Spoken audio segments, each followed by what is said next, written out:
T20 ವಿಶ್ವಕಪ್ನ 45ನೇ ಪಂದ್ಯ south Africa ಮತ್ತು England ನಡುವೆ ನಡೆಯಿತು. ಮೊದಲು ಬ್ಯಾಟಿಂಗ್ ಮಾಡಿದ ಸೌತ್ ಆಫ್ರಿಕಾ 20 ಓವರ್ಗಳಲ್ಲಿ 6 ವಿಕೆಟ್ ನಷ್ಟಕ್ಕೆ 163 ರನ್ ಬಾರಿಸಿತು. ಸೌತ್ ಆಫ್ರಿಕಾ ಪರ ಡಿಕಾಕ್ 65, ಮಿಲ್ಲರ್ 43 ರನ್ ಬಾರಿಸಿದರು. ಇಂಗ್ಲೆಂಡ್ ಪರ ಆರ್ಚರ್ 3, ಆದಿಲ್ ರಶೀದ್ ಹಾಗೂ ಮೊಯಿನ್ ಅಲಿ ತಲಾ 1 ವಿಕೆಟ್ ಪಡೆದರು.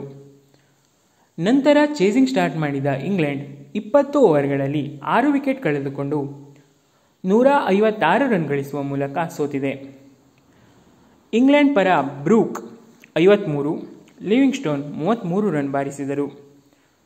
ಸೌತ್ ಆಫ್ರಿಕಾ ಪರ ರಬಾಡಾ, ಮಹಾರಾಜ ತಲಾ 2 ವಿಕೆಟ್ ಪಡೆದರು. ಬ್ಯಾಟಿಂಗ್ನಲ್ಲಿ ಮಿಂಚಿದ de Kock player of the match ಪ್ರಶಸ್ತಿಯನ್ನು ಪಡೆದರು. ಇಲ್ಲಿಗೆ ಈ ವಿಡಿಯೋ ಮುಗಿಸ್ತಾ ಇದ್ದೀನಿ. ಮುಂದಿನ ವಿಡಿಯೋದಲ್ಲಿ ಮತ್ತೆ ಸಿಗೋಣ. ವಿಡಿಯೋ ಇಷ್ಟ ಆದರೆ ಲೈಕ್ ಮಾಡಿ, ಶೇರ್ ಮಾಡಿ, ಚಾನಲ್ಗೆ ಸಬ್ಸ್ಕ್ರೈಬ್ ಆಗೋದು ಮಾತ್ರ ಮರಿಬೇಡಿ. Thanks for watching.